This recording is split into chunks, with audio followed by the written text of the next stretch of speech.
संविधान विरोधी ये सरकार नहीं चलेगी, नहीं चलेगी। लोकतंत्र विरोधी ये सरकार नहीं चलेगी, नहीं चलेगी। दिल्ली की एक व्यवस्था है, उस व्यवस्था में यूनियन टेरिटरी का भी इसका नेचर है और यही कारण है कि दिल्ली की जनता ने अगर आपको चुन के भेजा है तो हमें भी चुनकर भेजा है। केंद्र की मोदी सरकार और दिल्ली की केजरीवाल सरकार के बीच एनसीटी बिल को लेकर टकराव की स्थिति देखने को मिल रही है। लोकसभा में सोमवार को विधेयक पेश किया गया था जिसमें उपराज्यपाल को ज्यादा अधिकार देने की बात कही गई थी। वहीं इस बिल में ये भी स्पष्ट किया गया है कि राज्य कैबिनेट या सरकार के किसी भी फैसले को लागू करने से पहले एलजी की राय जरूरी होगी। इसी पर आम आदमी पार्टी ने संसद परिसर में प्रदर्शन किया। वहीं कांग्रेस पार्टी ने जंतर मंतर पर केंद्र सरकार और अरविंद केजरीवाल की दिल्ली सरकार दोनों को निशाना बनाया। देखिए, दिल्ली के अंदर एक चुनी हुई सरकार को खत्म करके एलजी का शासन एक असंवैधानिक बिल के माध्यम से भारतीय जनता पार्टी लाना चाहती है। दिल्ली की जनता ने प्रचंड बहुमत से एक सरकार चुनी है। उस सरकार का क्या मतलब रह जाएगा? लोकतंत्र का क्या मतलब रह जाएगा? बाबा साहेब के संविधान का क्या मतलब रह जाएगा? आज अरविंद केजरीवाल जी की सरकार फ्री बिजली, फ्री पानी, फ्री चिकित्सा, फ्री शिक्षा, महिलाओं को बस की यात्रा फ्री जैसी तमाम योजनाएं दिल्ली में लागू करके उसकी लोकप्रियता आज पूरे दुनिया में बढ़ रही है, पूरे देश में बढ़ रही है। गुजरात तक में हम चुनाव जीत रहे हैं। इसी बात से बौखला कर दिल्ली की सरकार को खत्म किया जा रहा है और एलजी का शासन लाया जा रहा है। और एक बात मैं और स्पष्ट कर दूं, भारत के सुप्रीम कोर्ट के संविधान पीठ का जो फैसला है, उस फैसले आपको लगता है कि जो पॉलिटिकली जो कद है सिद्धू साहब का, उस हिसाब से कांग्रेस उनको एडजस्ट नहीं कर पा रही है? एक अच्छा मौका, अगले साल इलेक्शन है, मजबूत स्थिति में कांग्रेस है और सिद्धू साहब को पसंद भी कर रहे हैं लोग, तो उनको वापस आना चाहिए सरकार में। देखो, ये सिद्धू साहब की मर्जी है। जब उनको लगेगा अगर वो पंजाब के लिए कुछ बेहतर कर सकते हैं, मेरी तरह है ना, अगर हम करोड़ों की 40 करोड़ की नौकरी छोड़ के साल की वो बंदा बैठा है ना, आज वो नौकरी पे भी नहीं जा रहा, वहाँ भी नहीं जा रहा, कि किसान भाई को ये ना लगे कि मुझे छोड़ के इस समय पे ये बंदा अपना पैसे कमाने चले गया। मेरी रोज़ घर में लड़ाई होती है, फिर भी कहना नहीं मैं नहीं जाना। तो उसका एक मकसद है, वो अपना जीवन एक मकसद से जी रहा है कि वो पंजाब के लिए मरना चाहता है। जिस पोजीशन पे उसे लगेगा कि मैं पंजाब के लोगों की सेवा कर सकता हूँ तो वो करेगा। उसको पद का शौक होता है तो वो 1.5 साल से कहीं और बैठ जाता। अगर वो परफॉर्म ही नहीं कर पाएगा, किसी परफॉर्मेंस ही नहीं कर सकता, तो उसकी सैक्रिफाइस का फायदा क्या है? लेकिन तो वो हरीश रावत हैं, वो लगातार कह रहे हैं कि नवजोत सिंह सिद्धू को जो कांग्रेस में है पूरा मान सम्मान दिया जाएगा। पिछले कब से बोल रहे हैं, लेकिन वो टाइम आ नहीं रहा है। वो देखो, वही तो मैं कह रही हूँ ना कि हम दोनों लोग अपना सारा कुछ छोड़ के इसलिए नहीं है पॉलिटिक्स में कि हमें कोई पदवी चाहिए। फिर तो यूनियन मिनिस्टर होते ना वो, फिर तो वो यूनियन मोदी जी को छोड़ के आए, फिर तो यूनियन मिनिस्टर होते, कुरुक्षेत्र से लड़ लेते इलेक्शन। क्या बड़ी बात थी? कौन छोड़ता है? तो वो छोड़ा है ना पंजाब के लिए। कोरोना संक्रमण एक बार फिर बेकाबू होता दिख रहा है। देश में 3 महीने बाद 28,000 से ज्यादा कोरोना वायरस के नए मामले सामने आए हैं, जो कि इस साल में एक दिन में सबसे ज्यादा संख्या है।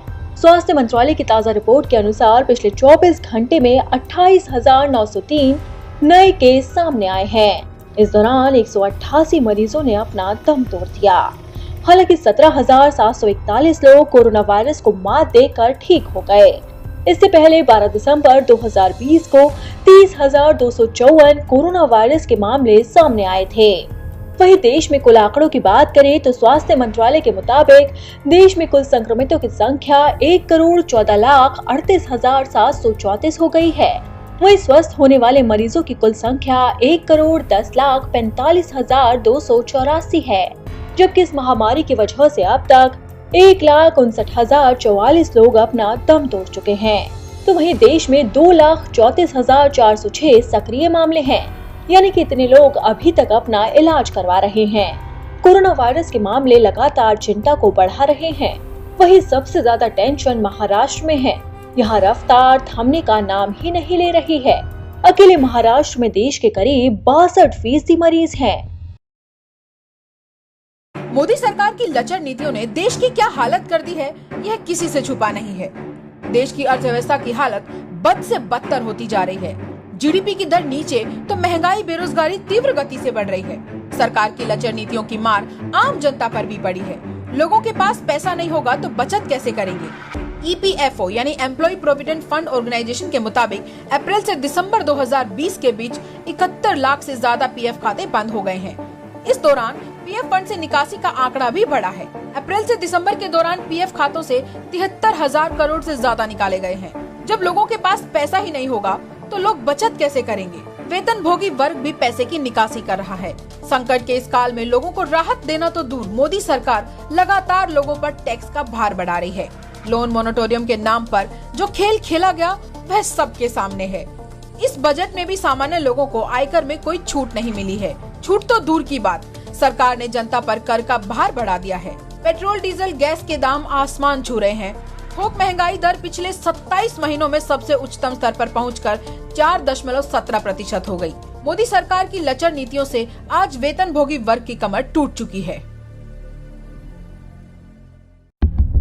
कहते हैं हाथी के दांत खाने की ओर दिखाने की ओर। यह कहावत मोदी सरकार पर बिल्कुल फिट बैठती है। एक तरफ मोदी सरकार गोदी मीडिया की मदद से दिन रात गरीबों की हितैषी होने का ढोल पीटती रहती है, दूसरी तरफ इसी सरकार के अधीन काम कर रहे नीति आयोग ने देश के गरीबों को भूखा मारने की तैयारी कर ली है।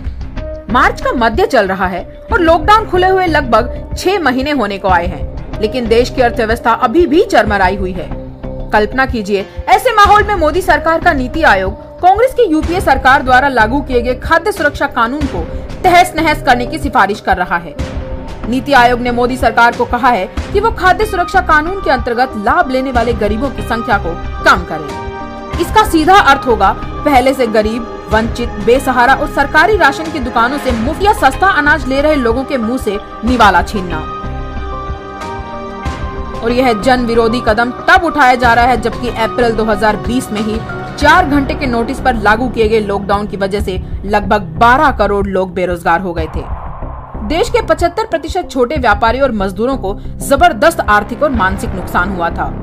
CMIE के आंकड़ों के अनुसार सितंबर 2020 में भी स्थिति यह थी कि लगभग 2 करोड़ नौकरी पेशा लोगों को काम से हटा दिया गया था, यानी देश में गरीबी पहले से ज्यादा बढ़ी है।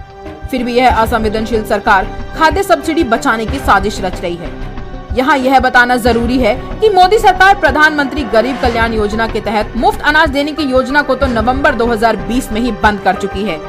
जाहिर सी बात है, जब गरीबों, दलितों और अल्पसंख्यकों को मुफ्त और सस्ता राशन सरकार से नहीं मिलेगा तो वे अपना पेट भरने के लिए बाजार का रुख करेंगे। और भारत के बाजार में कौन कौन सा धन्ना सेठ गेहूं, चावल, आटा और खाने का तेल बेच रहा है, यह किसी से छुपा हुआ नहीं है। मोदी सरकार ने एक बार फिर साबित किया है कि उसके लिए देश में अगर कोई महत्व रखता है तो वो है हम दो हमारे दो।